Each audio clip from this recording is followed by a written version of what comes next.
This happened a few weeks ago. I'm Emily, a night nurse at a hospice. I've been doing this for a few years now. Some nights are harder than others. The place can feel so empty, especially in the dark. On my second night shift, I was making my rounds. The halls were quiet, too quiet. I heard whispers coming from the rooms. I thought it was just my mind playing tricks on me. But they sounded real. I stopped at the door of room 203. Sarah, Tom, I heard. It felt like they were names from somewhere I had forgotten. I shook it off. Later that night, I checked on Mrs. Gray in room 201. She usually slept soundly, but when I walked in, she was sitting up, staring at the wall. I felt a chill. Mrs. Gray? Are you okay? She turned her head slowly. Her eyes looked different, like there was something behind them. The roses, they're waiting for us, she murmured. My heart raced. What roses? I said. I glanced around. There were no roses, just some wilting plants outside. I told myself it was just the medications. But it got weirder. I heard more whispers, more names. Patients connected memories that should have had nothing to do with each other. They talked about a fire. I didn't know what to make of it. Another shift, I walked into Mr. Hanley's room. He was usually so quiet. Now, he was animated, talking about a beach trip I'd never heard of. You were there, too, he told me, his eyes fixed on mine. No, I wasn't, I replied. I felt a knot tightening in my stomach. I don't know what you mean. The whispers started to haunt me. They felt like shadows, always lurking just out of sight. I was done rationalizing it. I couldn't ignore the feeling that the patients were sharing something deeper. Then it happened again. I checked on Mrs. Gray, and she was staring ahead. Her expression was calm but eerie. They're coming for you, she said, her voice steady and cold. I stumbled back. What do you mean?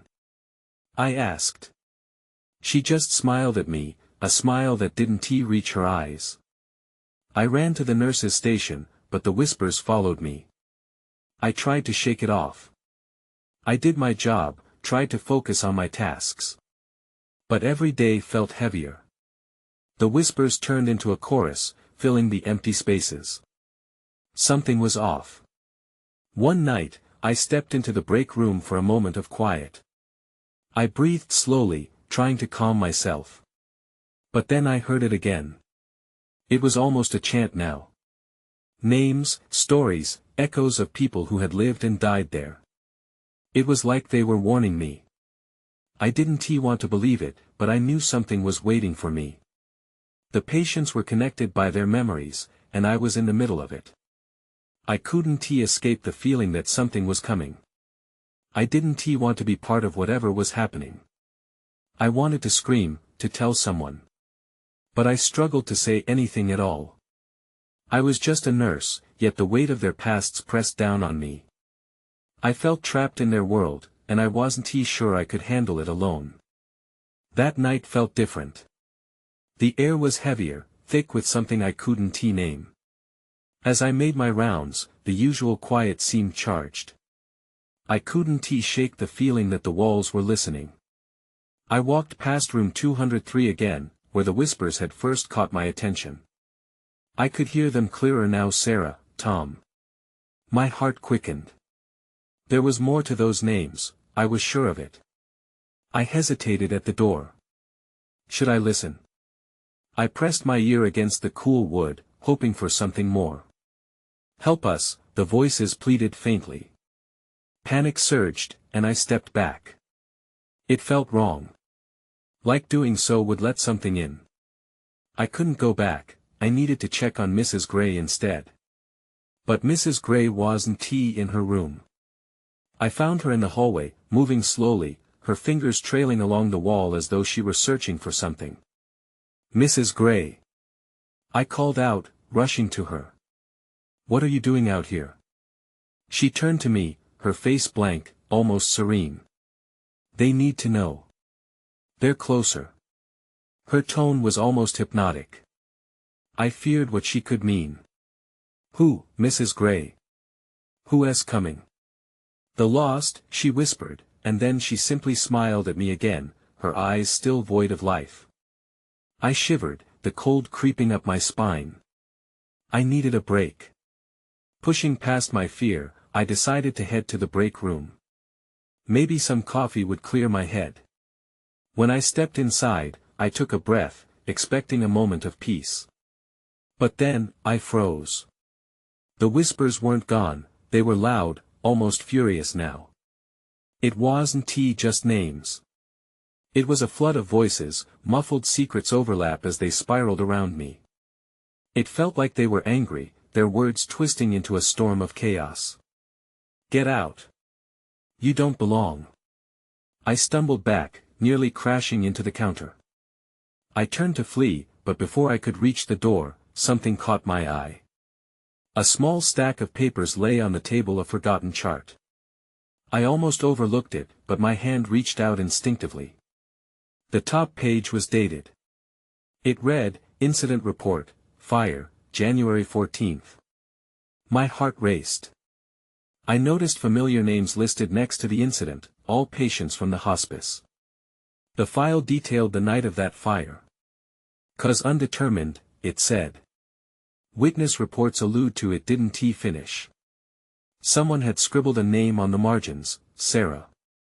Then the lights flickered. The whispers escalated to a deafening roar. I was frozen, the chart sliding from my fingers as everything went black. Something had changed.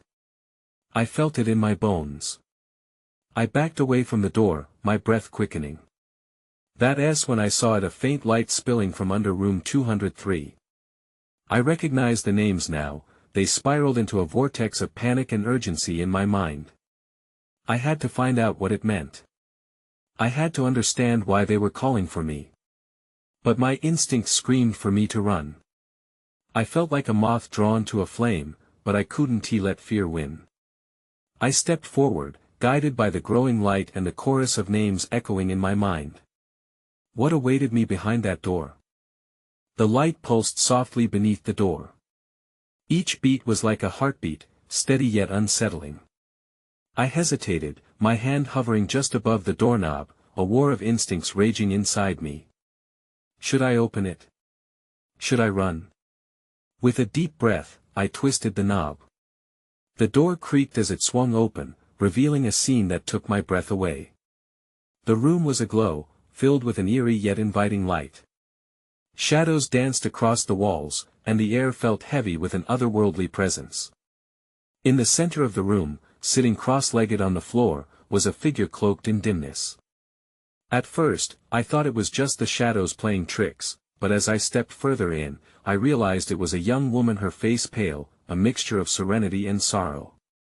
She looked up at me, and her eyes were pools of sadness.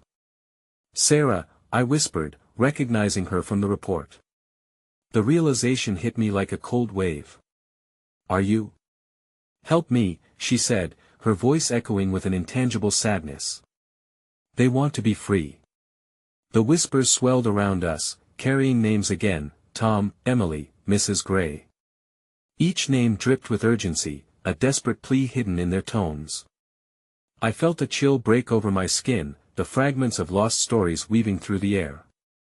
"You're not safe here," Sarah continued. "They are coming for you." "Who?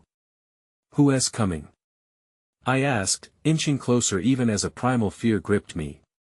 "The lost," her voice trembled as she spoke. "They roam these halls trapped in their pain, wrapped in a fire they can never escape." My mind raced back to the incident report, how those names were mentioned as the fire victims, how they were forever intertwined with that night. "What happened to you?" I asked, my voice barely a whisper, but she simply pointed behind me. I turned slowly, the feeling of being watched intensifying.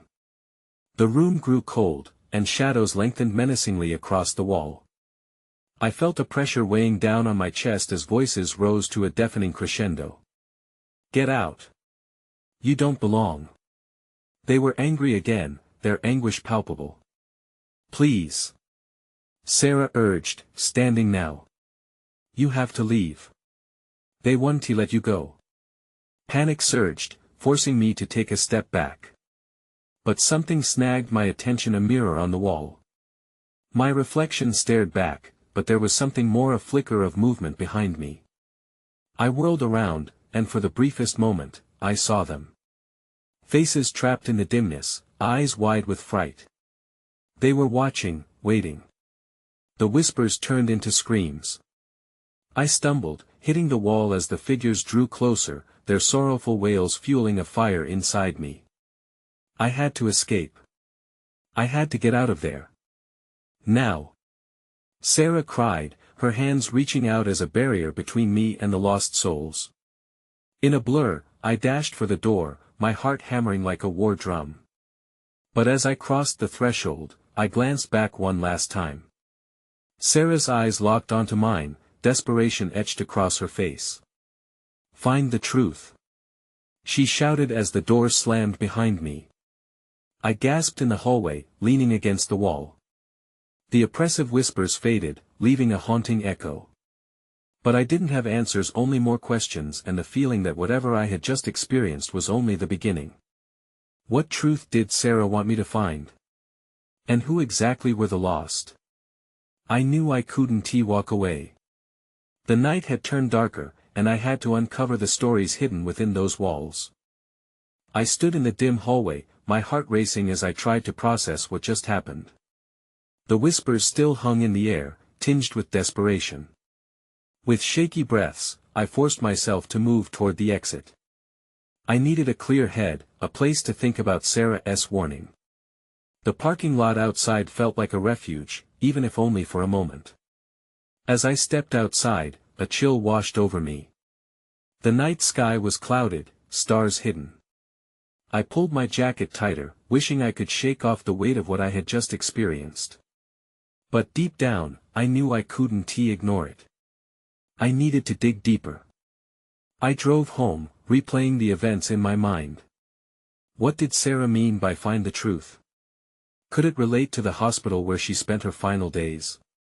Or perhaps the investigation that followed the fire? I picked up my phone, determined to scour every detail I had on the case. When I got home, I spread the file out across my dining table. Images of the fire-ravaged building met my eyes, its skeletal remains haunting. I had thought I was familiar with the facts: 8 lives lost, countless stories crumbling into ash, but something nagged at me. Something Sarah had said lodged itself in my mind: they want to be free. Hours slipped by as I combed through the documents. Names dimmed in my memory painted vivid reminders of the lives they had lived. But I was looking for something else, a connection, a thread that would tie them together. That's when I saw it. One of the names: Mrs. Gray had recorded complaints just months before the fire about strange noises at night. I leaned closer, reading about how she believed the spirits of the lost were trying to communicate. My heart raced again. What if they weren't just rumors? What if there really was something haunting those halls? I pulled up the local news articles, searching for more. There it was, an article about a documentary crew that had filmed the building just weeks before the fire. Was it possible they had captured something? My fingers danced across the keyboard as I searched for footage. After a frustrating search, I finally found a video online, the title promising eerie content. As I settled in to watch, anticipation and dread coiled in my stomach. Footage of the building appeared, shadows flickering in the windows, whispers barely audible beneath the sound of crackling flames. I sat on the edge of my seat as the camera panned through a room, stopping suddenly. There, in the hazy darkness, was a figure. My breath caught in my throat. It looked like a woman, pale and pleading, her mouth moving as if speaking. The video abruptly cut off, leaving an unsettling silence. Sarah. I breathed, leaning in closer. Was that her? Was she one of the lost? A chill coursed through me. If Sarah could speak from beyond, then others could too. My heart raced, thoughts spinning. This was it. I had to go back, to confront whatever awaited me in that building. But as I opened my notebook to jot down my plan, a sound interrupted me, soft, hesitant knocking at my door. My pulse quickened. No one came after dark. I glanced at my clock. There was no way anyone would be visiting at this hour. I stood frozen, fear wrapping around me like a vice as the knocking persisted. Should I answer it, or hide? Something inside urged me to be brave. Taking a deep breath, I moved toward the sound. I swung open the door, and my breath hitched. There stood a figure, a woman drenched from the rain, eyes wild with fear. "Please," she gasped, "I need your help. It's about Sarah." Urgency gripped my chest. I was about to find the answers I desperately sought, but at what cost? I stepped back, allowing her to enter. The rain clung to her hair, dripping onto my floor. I closed the door behind her, trying to process her frantic expression. "Who are you?" I asked, my voice shaky. "The documentary crew," she said breathlessly. "We filmed at the building before the fire. I'm Rachel." "Sarah, she came to us." "Came to you?" I felt a chill creep down my spine. "What do you mean?" Rachel wrung her hands, her voice wavering. "In the footage we shot, we thought we captured something unusual.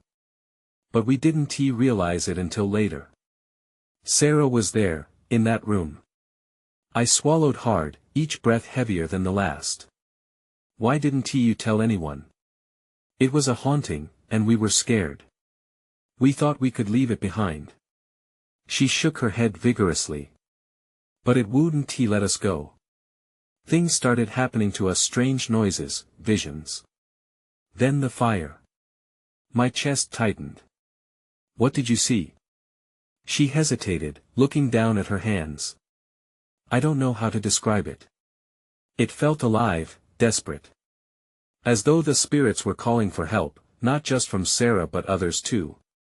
I searched her face for a hint of deception but found only fear. "You need to tell me more. I need to know what you captured." Rachel nodded, taking a shaky breath. "I brought the tapes. They're in my car. I thought, maybe you could help us understand." Before I could respond, my phone buzzed on the table, cutting through the tense atmosphere. It was a notification, a news alert. I glanced at the screen, and my stomach dropped. "Fire rekindled at site of previous tragedy," the headline read. My eyes widened. "Are you serious?" Sarah's warning echoed in my head. "They want to be free." Rachel grasped my arm. "We need to go back, now. If the spirits are restless, this is their chance." Fear mixed with urgency as I glanced outside. It was dark, the rain pounding harder. What if it's too late? What if we're not alone? As if answering my question, the lights flickered, then went out entirely. An unsettling silence filled the room. "I'm not sure we can wait any longer," Rachel whispered. I nodded, adrenaline coursing through me. "Let us go. But we need to be careful." We hurried to gather our things, but as I reached for my keys, a loud crash from the back of the house made us both freeze. "What was that?" Rachel's voice was barely audible. "I don't know," I replied, panic rising. We needed to get out, but the shadows in my home suddenly felt alive, closing in like a trap. Then, the unmistakable sound of soft whispers drifted down the hallway. "Sarah?" I called out. And in the darkness, a cold breeze brushed past me. I turned to Rachel, but she was already backing away, her eyes wide with terror. "We have to leave now." With no other choice, I grabbed her hand, and together we raced toward the front door, desperate to escape whatever was waiting for us. But as we reached for the handle, it wouldn't budge. Something wants us to stay," I realized, dread pooling in my stomach. The whispers grew louder. "Help us." As the shadows closed in, I knew we had crossed a line and something would not let us go. The doorknob twisted under my grip, but it refused to turn. Rachel tugged on my arm, her eyes darting toward the hallway. "What do we do?" she whispered, panic threading through her voice. "I don't know," I snapped, feeling heat rise in my chest. "We have to find another way out." I turned to the kitchen, thinking of the back door. The oppressive darkness behind me felt like it was breathing, squeezing tighter with each passing second. "Keep moving," Rachel urged, pulling me toward the kitchen.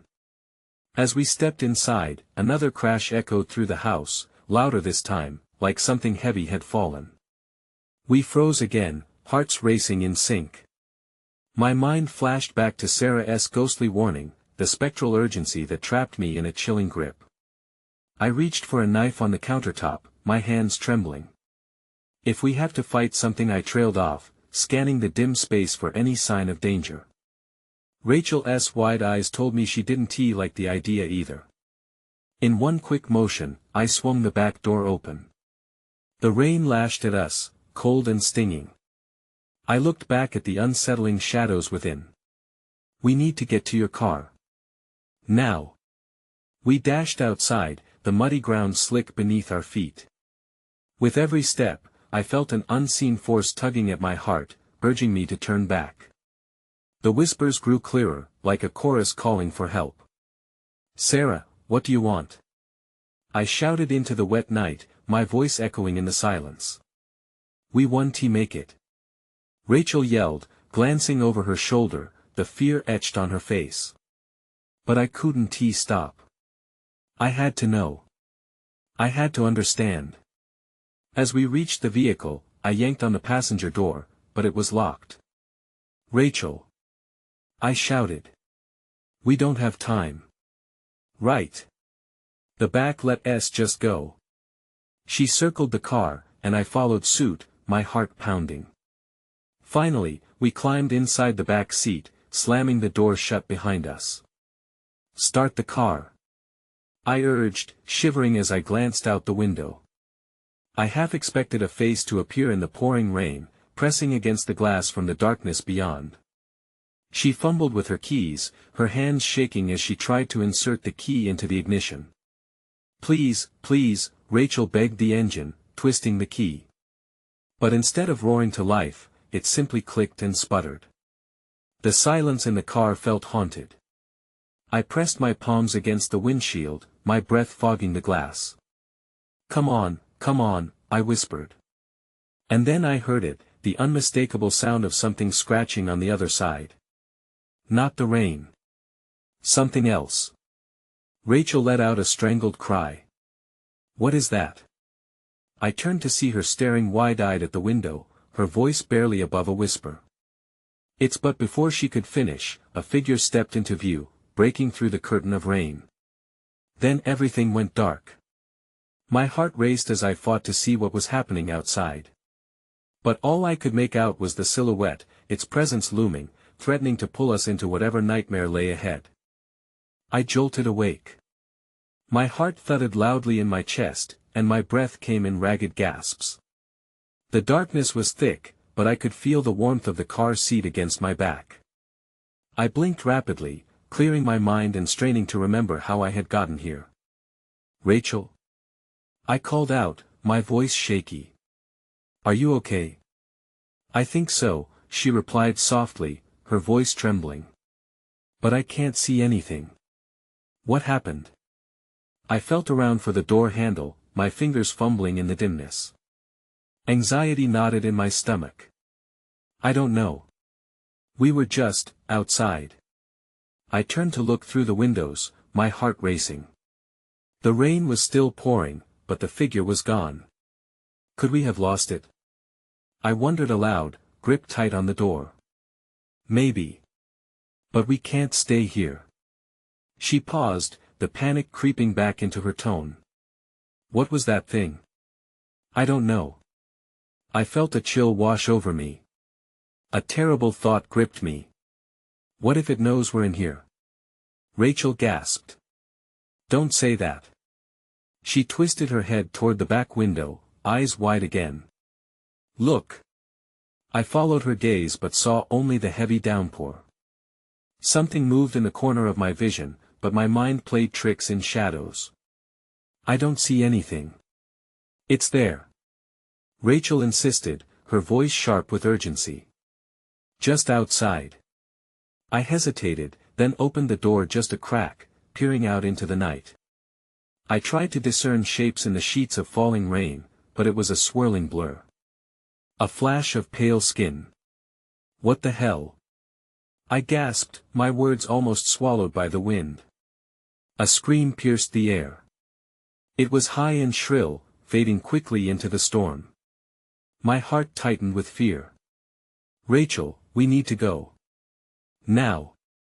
I threw myself back into the seat as Rachel scrambled to unbuckle her seatbelt. She glanced nervously at the windows, gripping my arm. What if it comes back? We'll be ready, I said, trying to sound braver than I felt. Just start the engine. She fumbled with the keys again, tears streaming down her cheeks. When the key turned in the ignition, the engine coughed and sputtered one more time, but then came life. The rumble felt like a faint heartbeat in the storm. But just as the engine caught, static filled the air, drowning everything out. I grabbed Rachel's arm as the radio blared to life, the words garbled and frantic, a distorted warning cutting through the chaos outside. This is a message for anyone listening, it crackled. Evacuate immediately. They're coming for you. The dread enveloped us like the darkness. What does that mean? Who's coming? Rachel whimpered, her voice shaking. I didn't answer. I couldn't. I had a sinking feeling that whatever was lurking outside was far worse than the storm itself. Suddenly, a loud thump echoed against the roof of the car. We went still, breath held, as silence descended heavily. Whatever waited in the dark was right above us. Drive! I shouted, desperation flooding my words. And then, just before Rachel could respond, the car shook violently. Something was on top of us, and we were trapped. I gripped the seat tightly, and in that instant, a sound filled the air, a voice, soft and sorrowful, like someone crying. Help me. That's when I realized. We weren't the only ones in the storm. I didn't have time to process the haunting voice. My instincts kicked in, and I immediately yelled at Rachel, step on the gas. She hesitated for a second, fear clouding her eyes. But what if just do it? I insisted, heart racing. I could feel the weight of whatever was above us. It was like a thick blanket of dread squeezing the air from my lungs. Rachel swung her foot to the pedal, and the car lurched forward. The tires screamed against the wet pavement. The engine roared like a living thing, but it was met with a series of terrifying thumps, as if our pursuer was trying to tear the roof apart. Go faster. I screamed, my voice cracking. The trees blurred past us, their forms distorted by the slanting rain, and all I could think about was getting away. The car jostled as another force slammed against us, and I clutched the dashboard to steady myself. What is that thing? I yelled, looking around frantically. I don't know. Rachel shouted back, her knuckles white as she tightened her grip on the wheel. Then, as if on cue, the radio screeched again. Get inside, don't stay outside. The static faded in and out, mixing with the sound of relentless rain. It felt like a warning wrapped in desperation. Inside? I echoed, but before I could think through what the message meant, another loud crack sounded from above. Go. We have to find shelter. Rachel swerved the car onto an unpaved road that branched off into the woods. My heart pounded harder with every bump we hit.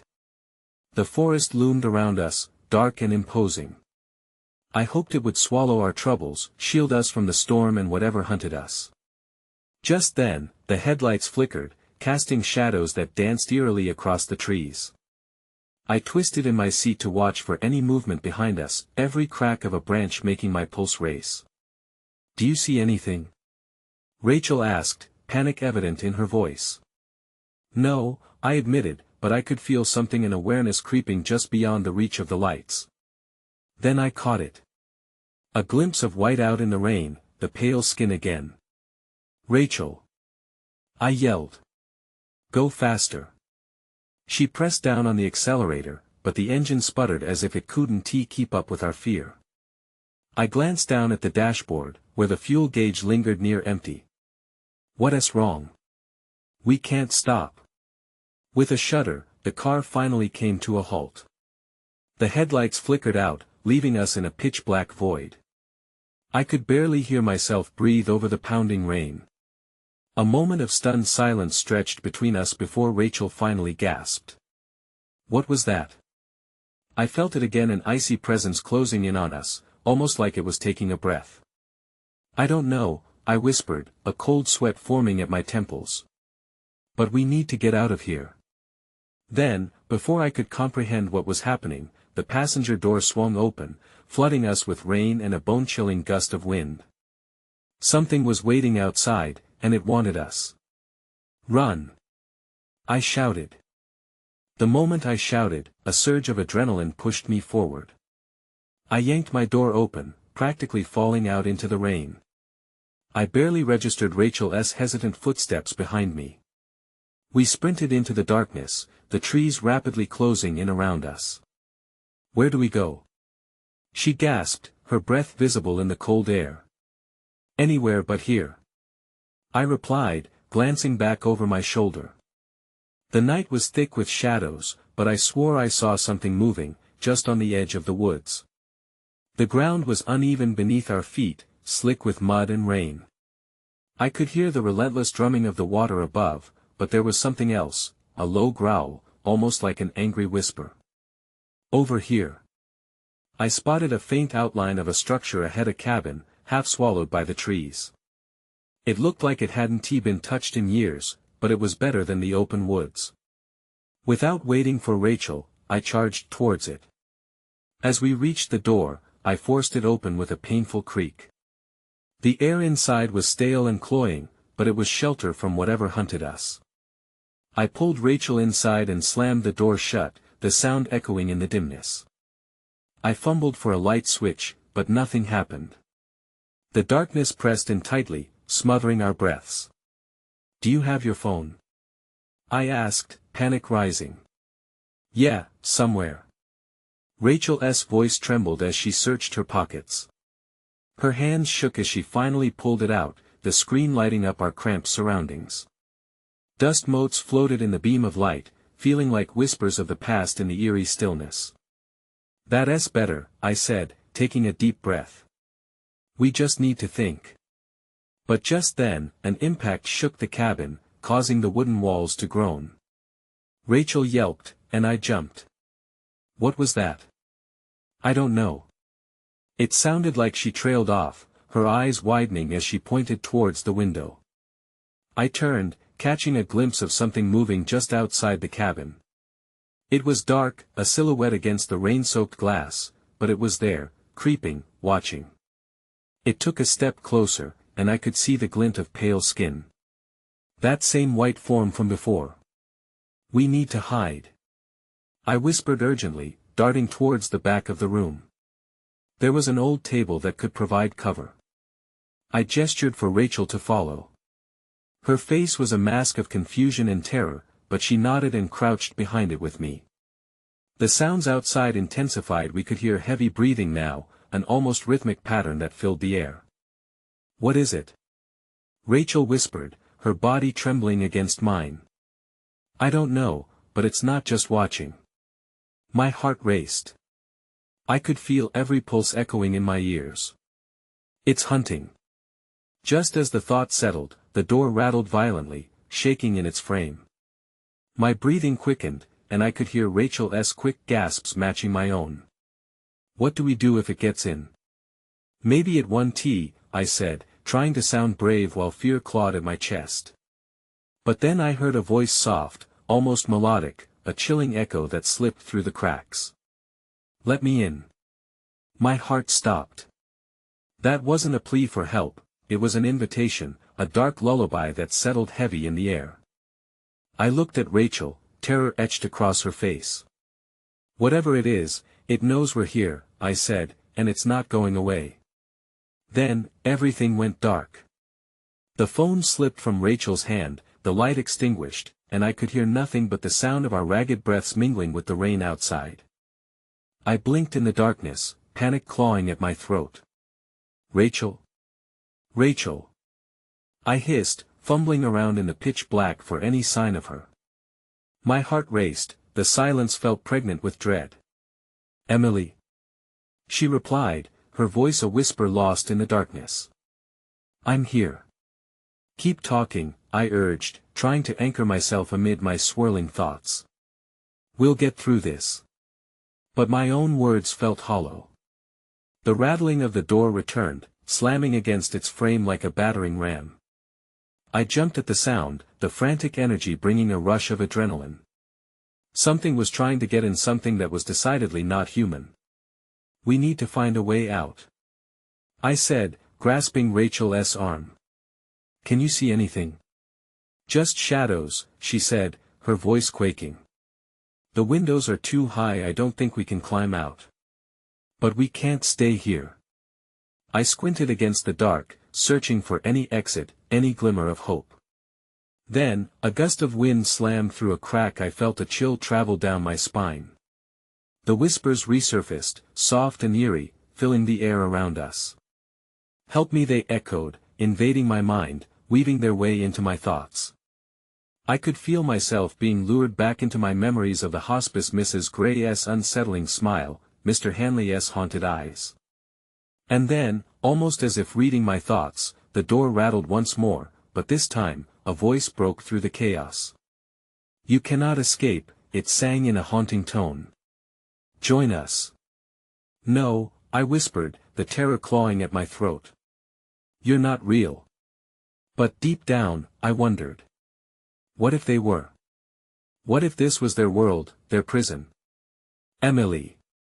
Rachel's voice cut through my paralyzing fear. The back. There's a back door. Without thinking, I grabbed her and turned. Led me. We stumbled in the darkness, guided only by the erratic slamming from the front door. I followed Rachel's tentative steps, each creak of the cabin made my skin crawl. Then we found a wooden door at the far end of the room. I pressed my palm against the hard surface, breathing deeply. On 3, okay. We pushed together. Rachel nodded, determination gleaming in her eyes. 1, 2, 3. Together we shoved against the door with every ounce of strength left in us. It groaned, shuddering before giving way and spilling us out into the cold night. We tumbled onto damp earth, limbs tangled as we fell. There's no time. I gasped, scrambling to my feet. The dark woods surrounded us, soaking us in a chilling mist. The cabin loomed behind, but I didn't dare look back. Which way? Rachel shouted over the noise of the storm. I hesitated, the fear caroming wildly inside me. That way.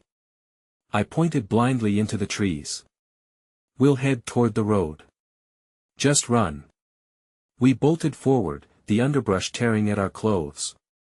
The rain poured like 1,000 tiny fists, battering against our skin, sometimes loud enough to drown out the whispers. The weight of shadows seemed to follow us, brushing our shoulders and tugging at our hair. The path grew wilder, branches snagging at our arms, but nothing could stop us. Don't look back, I shouted, though the urge to see what haunted us felt impossible to shake. Voices rose behind us, all the names I had heard in the hospice, building to a cacophony of despair. Help us. You're one of us now.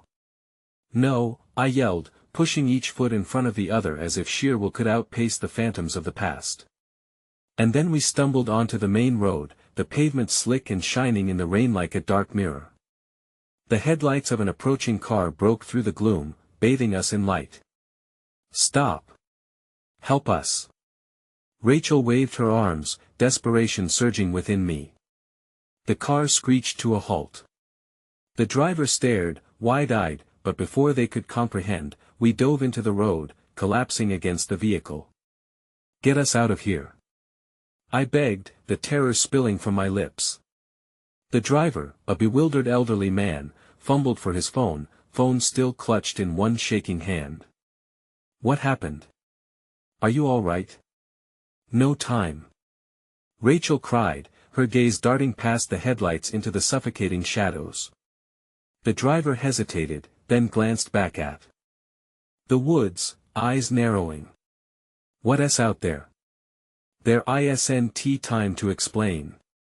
Just drive," I demanded, but the moment the driver hit the gas, I felt them whispers swirled maddeningly around us, like leaves caught in a tempest, twisting my mind. The car broke free, wheels spinning, and we jumped into the warmth of the interior. But as we sped away, the shadows receded into the distance.